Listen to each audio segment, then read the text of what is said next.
Hello, how you guys doing? I hope everybody's doing great at home. So welcome to Afaan Oromoo Academy. Baga nagaan gara channel Afaan Oromoo Academy'tti nagaan dhuftan.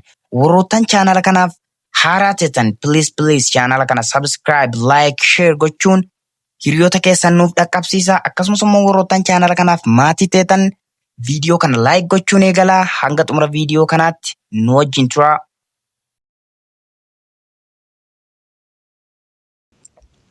Okay, Unit 1, Relations and Functions. Kan jedhu wal wajjii ilaala. Unit 1 or Chapter 1, Relations and Functions. Okay, let me say it.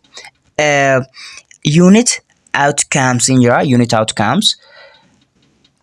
Okay, by the end of this unit, you will be able to xumura kutaa kana irratti wanta ibsuu danda'u qabdu kan wanta beekuu qabdu wanta danda'u qabdu generalized patterns using explicitly defined and recursively defined functions.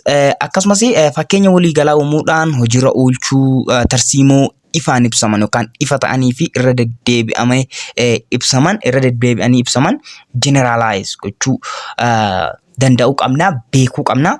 Now the inverse of a given relation. Akkasumas ammoo inverse relationii sanaaf kenname beekuu danda'u qabna.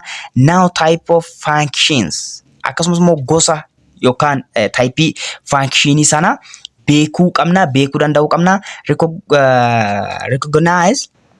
Recognize real valued functions. Akkasumas ammoo functionii gatii dhugaa qabu adda baafachuu yookaan ammoo functionii gatii dhugaa qabu adda baafachuu danda'u qabna. Now how to find compositions of function. Ammas akkamitti composition of functions find akka goonu akka barbaannu beekuu danda'u qabna. Recognize inverse of a function. Akkasumas ammoo faallaa yookaan inverse of functionii recognize gochuu danda'u qabna. Sketch the graph of the inverse of function. Akkasumas immoo graafii functionii inverse functionii sanaaf maal gochuu danda'u qabna? Graafii sketch gochuu danda'u qabna. Inni itti aanu immoo understand how to apply relation and function in real life situations. Walitti dhufeenya yookaan immoo relationii fi functioniin haala jireenya dhugaa keessatti akkamitti fayyadamuu akka qabnu, akkamitti apply akka inni ta'u hubachuu danda'u qabna, understand gochuu qabna, beekuu danda'u qabna jechuudha kutaa kana keessatti. Okay. Introduction. In your daily life, you come across many patterns that characterize relationships between individuals, such as brother and sister, father and daughter, or son, teacher and student. So, gabaabumatti akkasumas relationii jechuun guyyaa guyyaan wanti nuti beeknu relationii guyyaa guyyaan waan beeknu jechuudha. Relationii jechuun gabaabumatti wanta nuti beeknu jechuudha. Fakkeenyaaf abbaa fi obboleessaaf obboleettii ta'uu danda'a. Abbaa fi intalaa yookaan ammoo akkasumas immoo mucaa ta'uu danda'a. Barsiisaa fi barataan walitti dhufeenya qabanuu jira. Kunis ammoo relationiidha jechuudha. Wantoonni relationii waa walitti dhufeenya qaba. Kanaafuu walitti dhufeenya jechuudha gabaabumatti. Okay, in mathematics also you come across many relationships such as line L is perpendicular to line M. Fakkeenyaa fi herrega keessattis maasii keessatti akkasuma fakkeenyaa fi line M faana fakkeenyaaf line L dha, kun line M dha. Line L line M waliin perpendicular yeroo ta'an kunis relationidha jechuudha.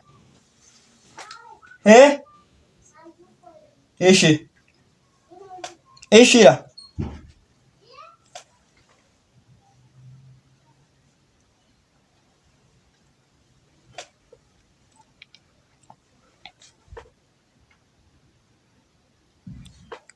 kunis relation dha jechuudha. Inni taanu a number A is less than a number B. Akkasumas ammoo number A ni less than number B. Yeroo jennu innis maalidha? Kunis relation dha. A number C is factor of a number D. etc. Akkasumas ammoo fakkeenyaaf number C ni factor of D yoo jennus maalidha? Kun relation dha jechuudha gabaabumatti. Innis relation dha. Wanti waa'ee relation ti jechuudha. Wanta nuti guyyaa guyyaan beeknu jechuudha gabaabumatti relation jechuun. Okay.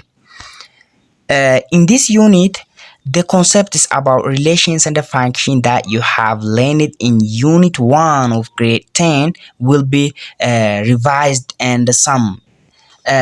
Akkasumas fakkeenya kutaa kudhan keessatti waa'ee relation and function baratanii kutaa kana keessatti bal'inaan ilaalla. Kan biraas wantoota kam ilaalla? Kan biraas fakkeenyaaf special type of function ilaalla. Akkasumas ammoo warroottan special type of function warroottan jedhamu kanneen akka power functions, absolute function, signal functions and the greatest integer functions, their properties akkasumas ammoo will be discussed kan ilaallu ta'a jechuudha. Furthermore, some applications of relation and functions will also be considered. Okay, 1.1 relations, relation, domain and range. Egaa waa'ee relation yeroo dubbannu. Okay, activity 1.1 mention at least 5 different relationships between family members of a certain family. Yoo xiqqaate maatii tokko keessa maatii tokko irraa mana tokko keessa warroottan jiraatan maatii tokko keessa warroottan jiraatan relationii isaanii ibsii jedha. Okay, relationii isaanii ibsuu fi relationii garaagaraa ibsuu dandeenya. Fakkeenyaaf relationii akkam ibsuu dandeenya? Fakkeenyaaf relationii isaan qaban fatheriin saanii waliin relationii qabu jiraachuu danda'a. Ammas immoo fatheriin motherii waliin relationii qabaachuu danda'a. Akkasumas immoo akkasumas yoo barbaanne brother and what brother sister relationii qabaachuu danda'a. Brother and brother relationii qabaachuu danda'u. Sister and sisterin relationii qabaachuu danda'u. Mother and daughter relationii qabaachuu danda'u. Gabaabumatti relationii garaagaraa baasuu dandeenya. Shanii miti shanii ol baasuu dandeenya jechuudha relationii. Abbaan tokko maatii ijoollee ofii qabu hunda wajjin relationii qaba. Kanaafuu tokkoon maqaa isaanii waliin father enne kennuu dandeenya jechuudha. Kanaafuu relationii baay'ee isaa ibsuu dandeenya jechuudha. Okay, question number 2. Let any akkasif nuu kennameera. Fakkeenyaaf akkamiin nuu kennameera? 1. Okay, 2 nuuf kennameera. Akkasumas ammoo b kan nuu kenname okay, b nuuf kennameera. B nuuf kennameera. Maan barbaadaadha? irratti find all subset of A cross B. A cross B subset hundasaa barbaadaa jedha kan A cross B. Okay, A cross B jechuun gabaabumatti maalidha? Tokko kan A wajjin qabu ammas ammoo tokko deebi'ee kan B wajjin qabu ammas ammoo lama A wajjin kan qabu lama deebi'ee B wajjin kan qabu barbaannaa jechuudha. Gabaabumatti A cross B jechuun fakkeenyaaf A cross B jechuun maal jechuu isinitti fakkaate? Akkas gootanii 1, A akkasumas ammoo 1, B. Okay, akkasumas 2, A akkasumas ammoo 2, B. Bakka kun A cross B dha jechuudha. A cross B. Lammaffaa maal jedha? Find the set of the first and the set of the second coordinate of all members of the sets in A. Kanaafuu maal goona? First component fi second component barbaadaa nuun jechuu jira. Akkasumas ammoo first component barbaaduu fi maal goona? Warroottan jalqabarra jiran kana barreessuu yookaan tarreessuu jechuudha. Fakkeenyaaf first component irra warri jiranu tokkoof meeqa? Tokkoo fi lama jechuudha. Yeroo lama deddeebisnee barreessinu tokkoof lama first component yookaan first coordinate jechuu dandeenya jechuudha. Inni ammoo second yookaan ammoo second component yookaan ammoo second coordinate kan jennu warroottan lammaffaarra jiran kanaa jechuudha. Isaan ammoo eenyu fi eenyu A fi B dha jechuudha. A fi B dha. Kanaafuu bifa kanaan first component fi second component yookaan coordinate baasuu dandeenya jechuudha. Gabaabumatti wanni isin asirratti akkasin qabattan barbaadu fakkeenyaa fi wanti tokko bifa kanaan yoo jiraate lakkoofsallee ta'uu danda'a. Fakkeenyaaf 1 fi 2 ta'uu danda'a. Akkasiin nuuf kennamuu danda'a. Inni jalqabarra jiru yookaan first component yookaan ammoo first coordinate kan jennu yoomiyyuu doomeniidha jechuudha isaan. Doomeniidha isaan. Inni ammoo lammaffaarra argaman kuni second component warroottan ta'an kun maalidha? Yeroo hunda isaan range bakka bu'u jechuudha. Warroottan kun yeroo hunda range bakka bu'u. X componentiin yookaan coordinatein domenii bakka nu bu'a. Y coordinatein yookaan componentiin range bakka nu bu'a jechuudha. Yeroo hundumaa. Kana fakkaata activity 1.1. Okay, notiin iddoo kana jira. Any set of ordered pairs is a relation. Seetiin kamuu orderii isaatiin yookaan ammoo dabareedhaan tartiibaan cimdiin kan taa'u yoo ta'e maal jedhama? Relationii jedhama. Relationii jedhama. Definition 1.1 given two sets A and B, any set are of ordered pairs. Bifa kanaan jechuudha kan hangafa relation kan jennu. Ordered pairs X, Y, where X an element of A and Y element of B is called relation from A to B. Kanaafuu elementiin lama yoomiyyuu cimdiidhaan bifa kanaan kan taa'u yoo ta'e maal jedhama jenneerra? Relationii jedhama. Arraa gara baa. Okay, and for X, Y nammoo element of relationiin X yoomiyyuu kan jalqabaa kun maal jedhama? X is called the first component or coordinate. Maal jedhama? Componentii jalqabaa yookaan coordinate jalqabaa jedhama jechuudha. Xin Y nammoo Y is called second component or coordinate of X, Y. Kanaafuu Y ni secondii isa lammataa yookaan isa lammaffaa jedhamaa jechuudha. Componentii isa lammaffaa yookaan coordinate isa lammaffaa jedhamaa jechuudha. Second componentidha inni Y jechuudha. Xin first componentidha, Y second componentidha jechuudha, or coordinate kana. Okay, nitaanu given a relation R from A to B, the set of all the first component or coordinates of the elements of R is called domain of R and it's denoted by kanaan bifa kanaan yoo keenya jechuudha. Fakkeenyaaf seetii hundaa fi first componentii kan jennu kan hangafa X, Y hangafa jenne sun fakkeenyaaf bifa kanaanii kan hangafa jenne first componentidha jenneerra, kana second componentii jennee turre. Maal jedhamu asirratti? First componentiin inni jalqabaa kuni seetii yookaan coordinatein kuni seetii hundaafuu maal jedhamee yaamama? Inni jalqabaa kuni first componentiin kun yookaan coordinatein domenii jedhamaa jedha. Innis bifa kanaan kaama yookaan denoted ta'a barreeffamaa jechuudha. Akkasumas ammoo bifa kanaan barreeffamannis inni lammataa maal jedha? The set of all the second component or coordinate of the elements of R is called the range of R denoted by bifa kanaan ta'a. Amma maal jedha? Hangafa Y yookaan inni lammatarraa argamu second componentii yookaan second components or second coordinates jennee turre. Inni ammoo maal jedha? Inni second component irra ta'e kun ammoo yookaan inni lammataa kuni maal jedhamee waamama? Range jedhama. Range jedhamee yaamama. Maaliin? Second componentiin yookaan coordinatein. First componentiin yookaan coordinatein maal jedhama jenneerra? Domenii jedhama. Second componentiin yookaan coordinatein maal jedhama? Range jedhamaa jechuudha. Isaanis bifa kanaan kan barreeffaman ta'uu isaatii jechuudha. Example 1 finds the domain and range of the relation. Relationii kana domenii fi range isaa barbaana nuuf kennameera.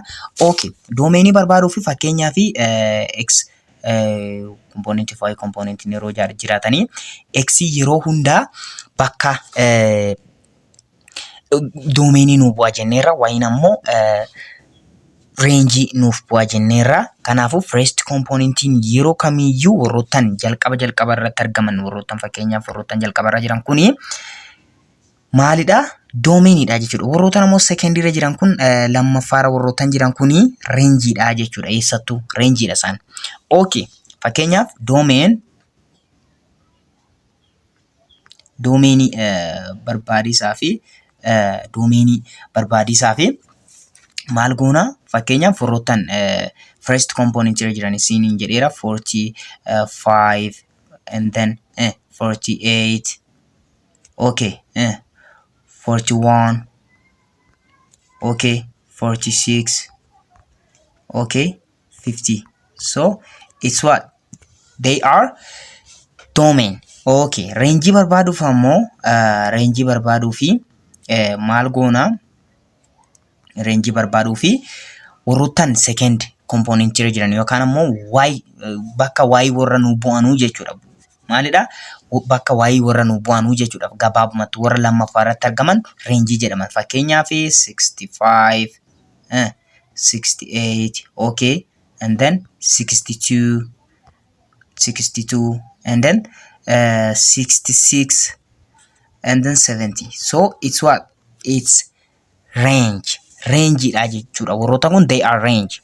Warroottan kun rangeidha. Gabaabumatti doomeenii fi range hojjechuun salphaadha jechuudha. Warroottan lamaan keessa fakkeenyaaf A fi B ta'uu danda'a, A fi B ta'uu danda'a. Yeroo kamiyyuu warroottan jalqaba irra jiran doomeenidha. Warroottan lammatarra jiranuu rangeidha jechuudha. Lakkoofsaan ta'uu danda'a. Fakkeenyaaf yeroo akkasis ta'e inni kun doomeenidha, inni kun rangeidha jechuudha. Waanuma fedheeyyuu haa ta'uti. Waan fedheeyyuu yeroo ta'e inni jalqabarra jiru doomeenidha, inni lammatarra jiru rangeidha jechuudha. Bifa kanaan gargar baafattu jechuudha doomeenii fi rangii eessattuu. Kana fakkaata example 1. Nootiin iddoo kana jira. Note given an ordered pairs x, y, x is called the first component. Kama hangafa dubbanne kuni hangafa dubbanneerra. For an ordered pairs x, y, order is important. Fakkeenyaaf orderiin tartiibaan keewuni orderiin baay'ee barbaachisaa jechuudha. Baay'ee barbaachisaadha iddoo kanatti. Fakkeenyaaf x, y fi y, x'n wal qixa jechuu fi yoo maal ta'e qofa yennaa x fi y wal qixa ta'an qofa jechuudha. Yoo san hin ta'ine yoo x fi y wal qixan ta'e bifa kanaan hin barreeffamu jechuudha. Bifa kanaan barreeffamuu hin danda'u. Yoo garuu x fi y wal qixa ta'e bifa kanaan barreessuus ni dandeenya jechuudha. Inni kun for two ordered pairs AB and CD, A, B is equal to C, D if and only if AC and CD equally yeroo ta'an qofaa jechuudha. Fakkeenyaaf bifa kanaan yoo barreessinu maalidha? A fi C yoo wal qixa ta'anii fi B fi D yoo wal qixa ta'anii qofa bifa kanaan barreessuu dandeenya. Bifa kamiin? Bifa kanaan. Yoo akkas ta'e qofa bifa kanaan barreessuu dandeenya jechuudha. Yoo san hin ta'ine wal qixa ta'uu hin danda'u. Bifa kanaan barreessuun hin danda'amu jechuudha. Okay, example 2. In a certain school, there are 4 sections of grade 11, and each section is related with the number of students in the given section as in table 1 below. Akkasumas mana barumsaa tokko keessa guluutti kutaa 11 yookaan ammoo kutaan 11 guluuta 4tu jira. Guluut kunis maa wajjin lakkoofsa barataa kenname wajjin related ta'eera. Akkaataa gola san keessatti sekshinii kennameetiin guluunni barataaf kenname sun lakkoofsa barataa wajjin related ta'eera jechuudha. Related ta'eera. Fakkeenyaaf sekshinoonni kun iddoo kana jiru x haa jennuti. Fakkeenyaaf san lakkoofsa barataa kenname y haa jennu.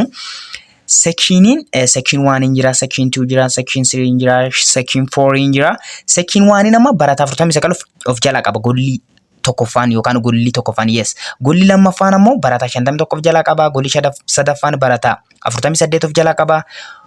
golla afuraffaan barataa 50 of jalaa qabaa jechuudha. Kanaafuu maal barbaadaa nuun jedhare jalqaba irratti find the relation are defined by table 1. Akkasumas ammoo relationii isaanii barbaadaa nuun jedha. Fakkeenyaaf relationii isaan qaban maal godhaa nuun jedha barbaadaa nuun jedha jechuudha. Fakkeenyaaf relationiin isaan qabanu maalidha? Relationiin isaan qaban gabaabumatti fakkeenyaaf section 1 gola kam wajjin riletteera barataa meeqatu section 1 keessa jira? Barataa 49 jechuudha. Eeshi section 2. Section 2 jala barataa meeqa jira? Barataa 51 jira. Okay, section 3 barataa meeqa jira? Section 3 jala barataa 48. Barataa 48 jira. Akkasumas ammoo section 4 jala yookaan keessa gola afuraffaa keessa barataa meeqa jira? Barataa 50tu jira jechuudha. Relationiin isaan qaban kana. Relationiin isaan qaban gabaabumatti kana. Okay, lammaffaan maal barbaadan nuun jedha? Find the domain and range of the relation defined by table 1. Ishi teebilii tokko kana irraa yookaan gabatee tokko kana irratti range of domain relationii kana barbaannaa jechuudha. Gabaabumatti fakkeenyaaf wanti tokko bifa kanaan yoo nuuf kenname lakkoofsas ta'uu danda'a, waan fedhe ta'uu danda'a. First componentiin yookaan first coordinatein yeroo kamiyyuu domainii jedhama jechuudha warroottan kun. Inni ammoo second coordinate yookaan second componentiin maalidha? Rangeidha jechuudha. Yoomiyyuu gatiin x maal nuuf bakka bu'a? Domainii bakka nuuf bu'a. Gatiin y ammoo range bakka nuuf bu'a jechuudha gabaabumatti. Kanaafuu fakkeenyaaf amma domainii warroottan kana barbaaduu fi maal goona? Domainii warroottan jalqabarra jiran kana laaluu jechuudha. Fakkeenyaaf kun x gatii x bakka nu bu'anne irra domainiin kun isa kana barbaaduudha jechuudha. Warroottan kun jalqabarra jiran kanaa jechuudha. Kanaafuu amma isaan iddoo kana kan jiranu section 1 jira, akkasumas immoo section 2 jira, section 3 jira, section 4 jira jechuudha. Gabaabumatti domainiidha jechuudha warroottan jalqabarra jiru kun. Rangein ammoo range isaanii barbaade isaa fi rangein akkamitti barbaanna? Range warroottan lammatarra jiran yookaan ammoo gatii wayii jechuudha. Kanaafuu isaan 40 what? 49, 51, okay, 48, 50. Isaan maalidha? They are range. Warroottan kun rangeidha jechuudha. Warroottan lammaffaarra jiran lakkoofsa ta'ee waan fedhe ta'ee qubee fedhe ta'ee waan fedhe yeroo ta'e inni jalqabarra yookaan ammoo firstiirra jiru yeroo kamiyyuu domainiidha. Inni ammoo secondiirra jiru eessattuu maalidha? Rangeidha jechuudha. Range bakka bu'aa jechuudha. Inni eessattuu range bakka bu'a. Kana fakkaata example 2. Okay, example 3 given a relation r x, y is equal to x square kennameera. Akkasumas ammoo miseensi x kun warroottan kun kennameera. List all the elements of R. Akkasumas ammoo or relation. Elementoota relationii kana tarreessina. Inni lammataa ammoo find the domain and range of relation. Akkasumas ammoo domain of range relationii kana kan barbaannu ta'a jechuudha. Maaltu nuu kennameera? Y or y iddoo kanatti meeqaaf nuu kennameera? X squareetu nuu kennameera jechuudha. X squareen nuuf kennameera. Kanaafuu iddoo x kana lakkoofsonni kun nuu kennameera. Maal gochuudha? Iddoo kana bakka buusuu qofaa jechuudha. Fakkeenyaaf -2 jira square goona, akkasumas ammoo -1 jira isas square goona, akkasumas ammoo 0 jira isas square gochuudha. Akkasumas ammoo tokko jira isas square godha. Bakka x kana lakkoofsota buusaa laaluudha. Fakkeenyaaf y is equal to meeqa addee kana meeqa ta'a? 4 ta'a jechuudha. 4 ta'a. Akkasumas ammoo asitti positive 1 ta'a. 0 mataa. Akkasumas ammoo ammas bakka buusnuti tokko square. Okay, inni tokkuma ta'a. Akkasumas ammoo bakka x buusuu jirra. Iddoo kana buusuu jirra. Akkasumas ammoo lama yeroo buusnu meeqa ta'a? Square it's 4. So bifa kanaan elementoota listi goonaa jechuudha. Amma listi gochuu fi elementoota isaanii maal goonaa? Listi gochuu fi Fakkeenyaaf yoo negatiiva 2 iddoo kana galchinu gatiin wayii keenya meeqa ta'e 4 ta'e kanaafuu akkas goona yennaa negatiiva 1 galchinu ammoo gatiin wayii keenya meeqa nuuf ta'e 1 ta'e akkasumas ammoo yeroo 0 galchinu meeqa ta'e 0 ma deebi'ee mataa isaa ta'e ammas ammoo yoo positiiva 1 galchinu meeqa ta'e positiivuma 1 ta'e ammas ammoo yoo 2 galchinu gatiin isaa 4 ta'e jechuudha. Kanaafuu rileeshiniin isaan qaban kana fakkaataa jechuudha. Rileeshiniin isaan qaban warroottan kanaa fi kana jechuudha. Gabama deebii fi kan nuti square goone sanii jechuudha. Kana fakkaata rileeshiniin isaa. Doomeenii fi reenjii isaa barbaaduuf ammoo fakkeenyaaf doomeenii barbaaduu fi maal goona warroottan jalqabarra jiran kun doomeeniidha isiniin jedheera. Warroottan jalqabarra jiran doomeeniidha. So negative 2 akkasumas ammoo negative 1 okay 0 1 and what 2 it's domain. Warroottan kun doomeeniidha jechuudha. Fakkeenyaaf reenjii barbaaduuf ammoo reenjiin warroottan second component yookaan second coordinate jiran kana jechuudha. 4 and then 1 0 1 yeroo lama barreessinu 4is yeroo lama barreessinu tartiiba isaanii eegnee barreessuu qabna jechuudha. Kanaafuu reenjiin isaanii kana fakkaataa jechuudha. Exercise 1.1 okay question number 1 let R relationiin kun kennameera. Relationiin iddoo kana jiran kun kennameera. Find the domain and range of relation. Relationii kana doomeenii fi reenjii isaanii barbaana. Doomeenii jechuun warroottan jalqabarra jiran hundi isaaniitu doomeeniidha jechuudha. First componentiin yookaan coordinatein kamuu doomeeniidha. Lammaffaarra yookaan lammatarra warra jiran kun ammoo reenjiidha jechuudha gabaabumatti. Fakkeenyaaf amma doomeenii isaanii barbaaduuf maal goona? Doomeenii isaanii barbaaduu fi warroottan jalqabarra jiran kana hojjechuudha jechuudha. Fakkeenyaaf tokko jira akkasumas ammoo 2 jira meeqa jira 10 jira achiini 10 jira 5 jira jechuudha. 5 jira 2 deebisnee hin barreessinu tokko qofa fudhannaa. Kanaafuu akkas fudhannaa jechuudha. Tokko 2 10 5 maalidha? Doomeeniidha jechuudha. Warroottan jalqabarratti argamanii jechuudha. Kanaafuu tartiiba isaanii garuu eega barreessa. Fakkeenyaaf amma iddoo kana 5 fi 10 iddoo wal jijjiiree barreesseera waan ta'eef tartiiba isaanii eega barreessaa isin akkasumas ammoo repeated godhaan barreessina. Tokko qofa barreessaa. Inni ammoo reenjiin warroottan lammaffaarratti argaman isiniin jedheera. Kanaafuu reenjii isaa barbaaduu fi warroottan lammaffaarra jiran fakkeenyaaf tokko jira akkasumas ammoo negative 2 jira 20 jira akkasumas ammoo 25 100 warroottan kun maalidha? Reenjiidha jechuudha. Warroottan iddoo kanatti argaman kun reenjii warra kanaati jechuudha. Okay.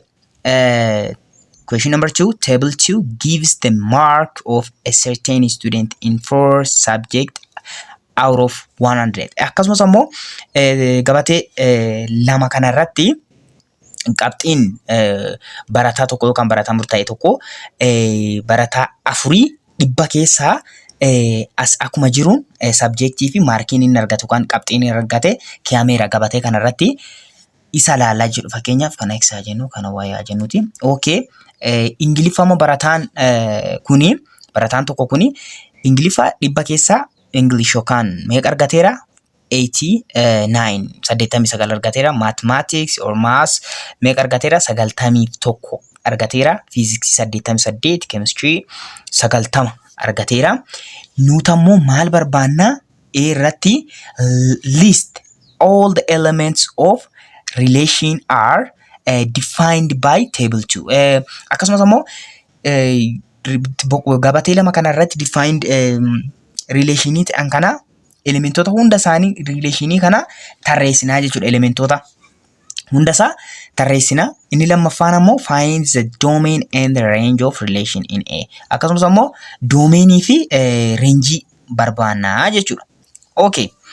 Kana barbaaduu fi fakkeenyaa fi elementii hunda isaa list gochuu fi maal goona jalqaba irratti list gochuu fi rileeshinii elementoota kanaa hundaa fakkeenyaaf English isin hunda isaa barreessaa English jedhaati. Hunduma isaa barreessaa fakkeenyaaf English barataan kun meeqa argateera? 89. Okay. Akkasumas ammoo mathematics meeqa argateera? 91. Akkasumas ammoo physics meeqa argateera? Physics 88 argateera. 88 argateera. Akkasumas ammoo chemistry meeqa argateera? Chemistry dhibba keessaa 90 argateera jechuudha. Kanaafuu rileeshiniin isaan qaban kana fakkaata. Rileeshiniin kana fakkaata. Lammaffaan ammoo baarran maal jedha? Find the domain and the range. Domainii fi range isaanii barbaannaa jechuudha. Fakkeenyaaf domainii barbaaduu fi domainii warroottan jalqabarra jiran hundi domainiidha jedheera. Fakkeenyaaf English isa hundumaa isaa English jedha. Akkasitti barreessa kun akkaataa asirra barreeffame kanaan. Kanaafuu English and then maths, physics and then chemistry. Warroottan kun hundi maalidha? Domainiidha jechuudha. Range barbaaduuf ammoo barbaaduu fi warroottan lammaffaarra yookaan ammoo lammaffaarra jiran kana rangeedha jenneerra. Kanaafuu rangein isaan fakkeenyaaf 89, 91 tartiiba isaanii seega barreessaasin 88 akkasumas ammoo 90. Warroottan kun maalidha?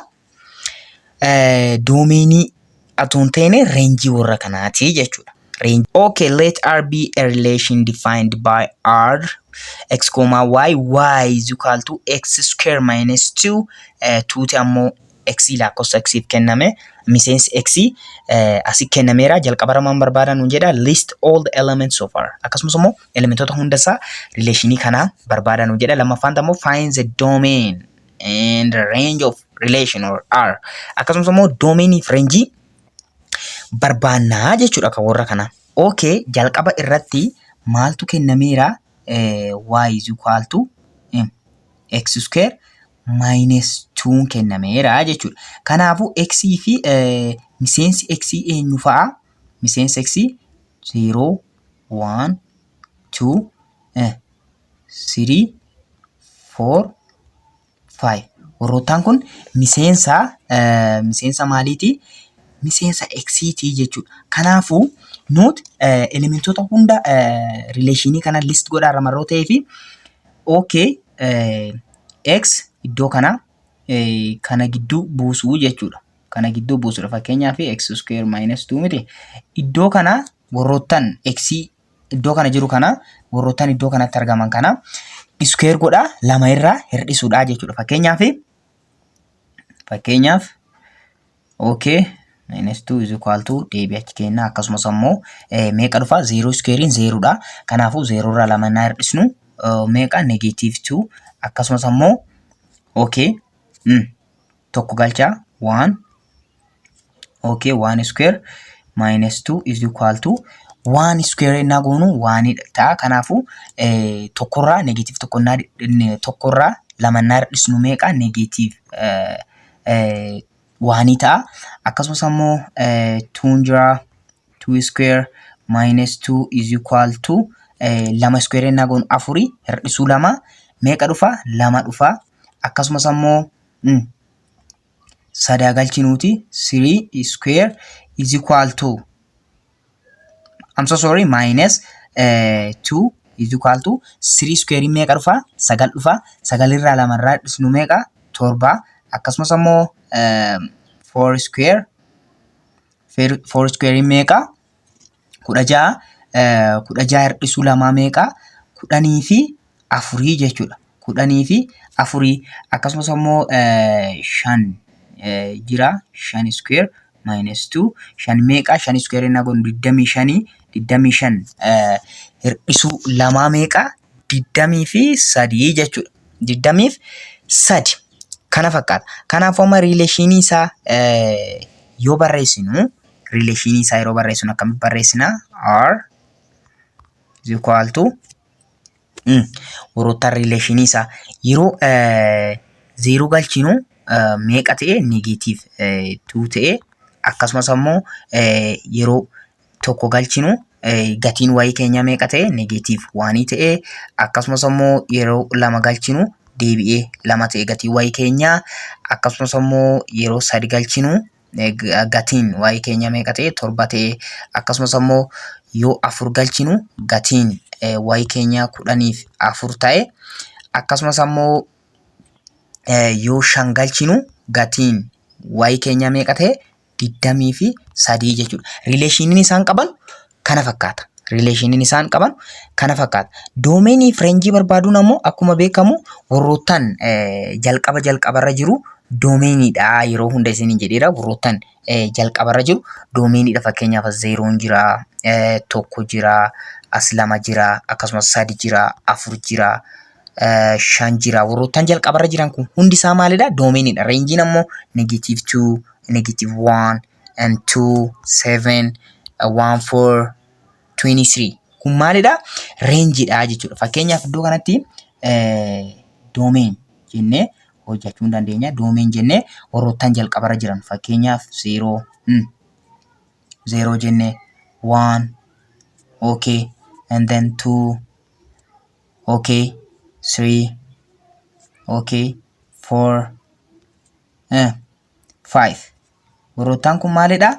Doomeeniidha jechuudha. 0, 1, 2, 3, 4, 5 doomeeniidha jechuudha. Kanaafuu reenjii ammoo yeroo barbaannu reenjiin isaanii warroottan lammaffaarra jiran kanaa jechuudha. -2 akkasumas immoo -1 and then 2 okay 2 jenneerra akkasumas immoo 7 1 4 okay 1 4 and then 23 maalidha isaanii? Reenjiidha jechuudha. Reenjii warra kanaati jechuudha.